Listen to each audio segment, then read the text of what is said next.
So we are back at our home in Delhi, and I wish that you all had a safe and sound Diwali and had a great time with your kids, your family and your friends. Back to our video today.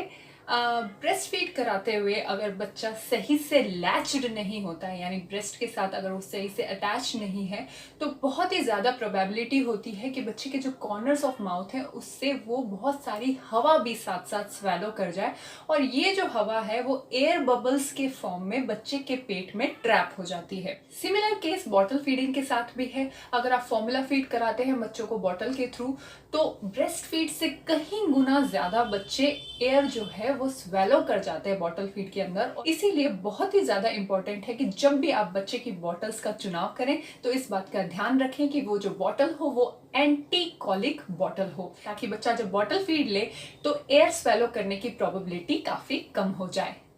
जब इस तरीके से air bubbles trap हो जाते हैं बच्चे के पेट के अंदर, तो बच्चे के आंतों के अंदर दर्द होना शुरू हो जाता है, पेट में दर्द होता है, कॉलिक की प्रॉब्लम होती है, गैस की प्रॉब्लम हो जाती है, बच्चे बहुत ज़्यादा अनकंफर्टेबल फील करते हैं। और इसीलिए इसका सोल्यूशन है बच्चे को बर्प यानी कि डकार दिलाना। तो आज मैं आपको इसी के बारे में जानकारी देने वाली हूँ कि आपको बच्चे को डकार कब और कैसे दिलानी चाहिए। So mommies and daddies, welcome to Indian babies unboxed. बच्चे को बर्प दिलाने से ना सिर्फ आप बच्चे को कॉलिक और गैस जैसी प्रॉब्लम से निजात दिला सकते हैं, बल्कि आप बच्चे के पेट के अंदर एक रूम डेवलप करते हैं। जैसे ही बच्चे के पेट से डकार के थ्रू एयर बबल्स रिलीज हो जाते हैं, वैसे ही बच्चे के पेट के अंदर एक स्पेस क्रिएट होता है ताकि वो अच्छे से अपनी उस पर्टिकुलर टाइम की फीड को ले सके बिना किसी डिस्कम्फर्ट के साथ। बच्चे को बर्प दिलाने के लिए ऐसा कोई पर्टिकुलर रूल नहीं है कि इसी टाइम बच्चे को बर्प दिलाना है, लेकिन इट्स ऑलवेज बेटर कि आप हर फीड के बाद बच्चे को डकार जरूर दिलाएं।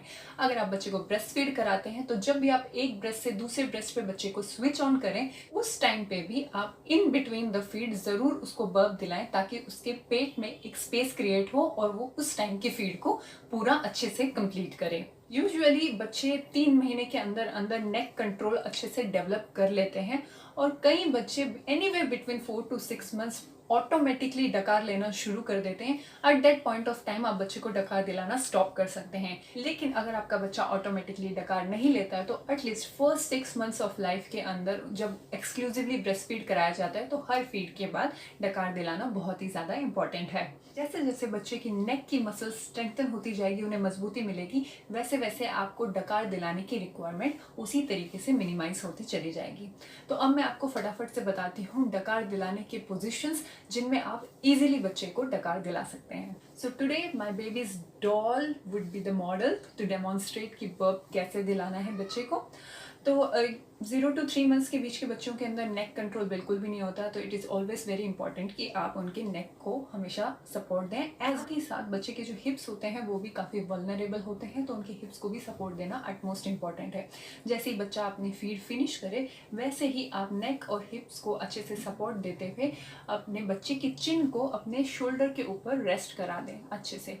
तो बच्चा ऑटोमेटिकली या तो अपना फेस आउटवर्ड्स टर्न कर लेगा या इनवर्ड्स टर्न कर लेगा, जैसे उसको कंफर्टेबल होगा। और आप एक हाथ से उसके हिप्स को अच्छे से सपोर्ट दें और दूसरे हाथ से उसके शोल्डर ब्लेड्स के बीच का जो एरिया है उसको हल्के हल्के इस तरीके से रब करना शुरू करें। मोस्टली बच्चों को इस तरीके से रब करने पे डकार आ जाती है, लेकिन अगर डकार इस तरीके से ना आए तो आप इस शोल्डर ब्लेड्स के बीच के पोर्शन पे अपने हाथ से हल्के हल्के इस तरीके से पैट करें बच्चे को। तो इस तरीके से पैट करने पे भी बच्चों के अंदर से जो डकार है वो रिलीज हो जाती है। बहुत ज़ोर ज़ोर से ना करें, बच्चा बहुत फीबल होते हैं, तो इसलिए बिल्कुल हल्के हाथों से इस तरीके से डैप करें। अगर आपके बच्चे को बर्प नहीं आ रहा है इस पोजीशन के अंदर, तो आप दोनों एक साथ कर सकते हैं। जैसे आपने रब किया बच्चे को इस तरीके से क्लॉकवाइज डायरेक्शन में, देन पैट किया, रब इन क्लॉकवाइज एंड पैट, रब इन क्लॉकवाइज एंड पैट। इस तरीके से जब आप करेंगे तो बहुत इजीली बच्चे को डकार आ जाएगा। अब डकार दिलाने के बाद बच्चे को हमेशा आपको एक हाइटेड सपोर्ट पे लेटाना चाहिए। कभी भी नीचे फ्लैट सरफेस पे बच्चों को नहीं लेटाएं, वरना बच्चे स्पिट अप कर सकते हैं, यानी थोड़ा बहुत जो दूध है वो बाहर आ जाएगा। बर्प दिलाते हुए भी इस बात का ध्यान रखें कि अपने शोल्डर के ऊपर आप या तो बर्प क्लॉथ डाल लें ताकि आपके कपड़े स्पॉइल ना हो। बच्चे को थोड़ा बहुत स्पिट अप हो सकता है, तो घबराने की बिल्कुल भी कोई बात नहीं है। अब आपको मैं बताती हूँ कि किस तरीके से आपको बच्चे को लेटाना चाहिए। उसके लिए आप या तो इस तरीके के पिलोज़, हैंडमेड पिलोज़ यूज़ कर सकते हैं ताकि बच्चे को हाइट मिले। आप ऐसे डबल पिलो यूज़ करके बच्चे को अच्छे से हाइट दे सकते हैं, या फिर आप इस तरीके के पिलोज़ यूज़ कर सकते हैं जिसमें तीनों डायरेक्शन में बच्चे के सर को सपोर्ट मिलता है, इससे भी बच्चे को हाइट मिल जाती है। और तीसरा ऑप्शन आपके पास है इस तरीके के पिलोज़, जो मस्टर्ड सीड्स वाले पिलोज़ होते हैं वो यूज़ कर सकते हैं, जो यूजुअली यूज़ किया जाता है। इसमें यहाँ पे स्पेस होता है तो तीनों साइड से बच्चे को सपोर्ट मिलता है, बट चूँकि इसमें हाइट नहीं मिलता तो बेटर है कि आप नीचे एक टॉवल को अच्छे से रोल करके ऐसा पिल्लो लगा के फिर बच्चे को हाइट दें। तो यहाँ पे मैं यूज़ कर रही हूँ ये वाला पिल्लो। गर्दन को सपोर्ट दें, हिप्स को सपोर्ट दें और इस तरीके से बच्चे को लेटा दें। ध्यान रखें कि बच्चे की नेक और बच्चे का जो शोल्डर है वो पिल्लो के ऊपर आना चाहिए कि जो बच्चे ने फीड लिया है वो इजीली उसके स्टमक में उतर जाए और किसी भी तरीके की स्पिट अप या वॉमिटिंग की प्रोबेबिलिटीज़ को मिनिमाइज किया जा सके। दूसरी पोजीशन में आप बच्चे को फीड दिलाने के बाद इस तरीके से अपने लेग को थोड़ा सा रेस कर लें ताकि बच्चा थोड़ा सा सीटिंग पोजीशन में आ जाएगा। और बच्चे के जो चिन है उसको आपको इस तरीके से सपोर्ट देना है। अपने थंब और दूसरे फिंगर्स की मदद से इस तरीके से सपोर्ट दें और बच्चे को पीछे जो आपका हैंड है जिससे आपने नेक सपोर्ट दिया हुआ है उससे थोड़ा आगे की ओर इस तरीके से पुश कर दें। इस तरीके से पैट करें या रब करें, जिस तरीके से भी आप करना चाहें, या rubbing and patting, rubbing and patting, जो भी मेथड आप अपनाना चाहें इस तरीके से आप डकार देना।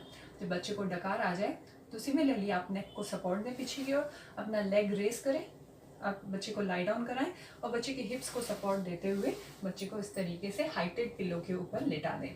तीसरी पोजीशन के अंदर आप अपने थाइस के बीच में थोड़ा सा गैप रखें, दोनों थाइस के बीच में, और दोनों थाइस के बीच में बच्चे का टमी आना चाहिए क्योंकि हम बच्चे को फेस डाउन पोजीशन में लेटाने वाले हैं। और ऐसा करना इसलिए ज़रूरी है क्योंकि अगर बच्चे के पेट के ऊपर आपके थाइस के ऊपर से प्रेशर आएगा तो बच्चे ने जितना भी फीड लिया होगा वो सारा का सारा वो स्पिट आउट कर देगा। तो पहली सावधानी आपको इस पोजीशन के अंदर ये रखनी कि बच्चे की जो टमी है वो आपके थाइस के गैप के बीच में आनी चाहिए। दूसरी सावधानी आपको ये रखनी है कि जो जिस भी साइड आप बच्चे का फेस रखने वाले हैं वो वाले लेग को या तो आप स्टूल रख के थोड़ा सा रेस कर लें या अपने लेग को थोड़ा सा एलिवेट करके रखें दूसरे लेग के कंपैरिजन में, ताकि उनसे जो ब्लड है वो एकदम ब्रेन के टूवर्ड्स रश इन ना कर जाए और बच्चे को किसी भी तरीके का डिस्कम्फर्ट ना हो। तो बच्चे को इस पोजीशन में लेटाने के लिए आप सिमिलरली बच्चे के नेक पे सपोर्ट रखिए, बच्चे के आगे टमी के ऊपर हैंड प्लेस करिए और इस तरीके से बच्चे को टर्न कर दीजिए फेस डाउन पोजीशन में। आपका ये लेग एलिवेटेड है तो बच्चे का जो सर है ये थोड़ा हाइटेड पोजीशन में रहेगा और सिमिलरली आप इस तरीके से पैट कीजिए, या जो भी मैंने 3 मेथड बताए उसके हिसाब से आप बच्चे को डकार दिलाइए, बच्चे को डकार आ जाएगी। आप बच्चे को जब आपको लेटाना हो तो सिमिलरली आप नेक पे सपोर्ट दें और अपने जो थाइस के बीच में गैप है वहाँ पे अपना हाथ इंसर्ट करके टमी पे सपोर्ट देते हुए पीछे अपने एल्बो से हिप्स को सपोर्ट देते हुए इस तरीके से आगे की ओर ला के हिप्स को सपोर्ट देके फिर से आप हाइटेड पिलो के ऊपर लेटा दें। यूजुअली बच्चों को 30 सेकंड से 1 मिनट के बीच में डकार आ जाता है। कुछ बच्चे ज़्यादा टाइम भी लेते हैं, कई बच्चे 2 से 3 मिनट भी लेते हैं और कई बार आप ये ऑब्जर्व करेंगे कि इस बार जो फीड में बच्चे ने अगर 1 मिनट में डकार ले लिया, लेटर ऑन किसी फीड के अंदर वो 2 से 3 मिनट तक का टाइम भी ले सकता है। तो एवरीथिंग इज़ नॉर्मल, घबराने की कोई भी बात नहीं है। अगर आपके बच्चे को डकार नहीं आ रहा है तो सबसे पहली चीज़ आप ये करें कि पहले पोजीशन चेंज करें। जो भी तीनों पोजीशन मैंने आपको बताई है उनमें से किसी भी एक पोजीशन को आप ट्राई करें, डेफिनेटली बच्चे को डकार आ जाएगा। अगर देन टू बच्चे बर्प नहीं ले रहे तो ये प्रोबेबिलिटी हो सकती है कि फीड लेते लेते बच्चे ने इतना एयर स्वेलो नहीं किया कि वो एयर बबल्स को रिलीज होने की ज़रूरत पड़ रही है। But then to avoid any sort of doubt and बच्चे को कॉलिक या गैस जैसा डिस्कम्फर्ट ना हो, उसके लिए मैं आपको बताने जा रही हूँ कि आपको क्या करना चाहिए। अगर आप बच्चे को इस पोजीशन में डकार दिला रहे हैं और बच्चे को मान लीजिए डकार नहीं आ रहा है एंड देन आपने पोजीशन चेंज की फिर भी डकार बच्चे को नहीं आ रहा है, तो बच्चे को आप सबसे पहली बात कि बिना पिल्लो के आप राइट साइड में बच्चे को करवट दे के लेटा दें इस तरीके से, बच्चे के हेड को और इसको सपोर्ट देते हुए जो पिल्लो है उससे बैक को सपोर्ट दें बच्चे को, और ये जो 3 साइडेड पिल्लो आते हैं उनके बैक साइड के पोर्शन से बच्चे के सर को इस तरीके से सपोर्ट दें और 10 मिनट के लिए बच्चे को इस तरीके से लेटा दें।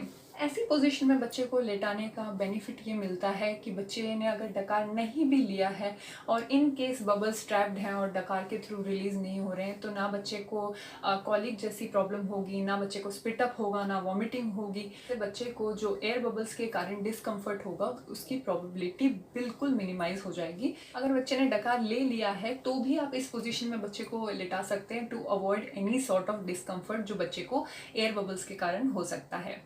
सो आई होप कि आज का जो वीडियो है वो आपको इन्फॉर्मेटिव लगा होगा और आपके लिए यूजफुल साबित होगा।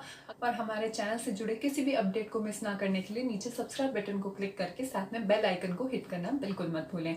अगर आपकी किसी भी तरीके की सजेशन है हमारे लिए या किसी भी तरीके की क्वेरी है तो प्लीज़ उसे कॉमेंट बॉक्स में ड्रॉप इन ज़रूर करें। हम आपसे मिलते रहेंगे। Till then take care and have a happy parenting. Video पसंद आया हो तो लाइक, शेयर, कमेंट और सब्सक्राइब करना बिल्कुल भी मत भूलें।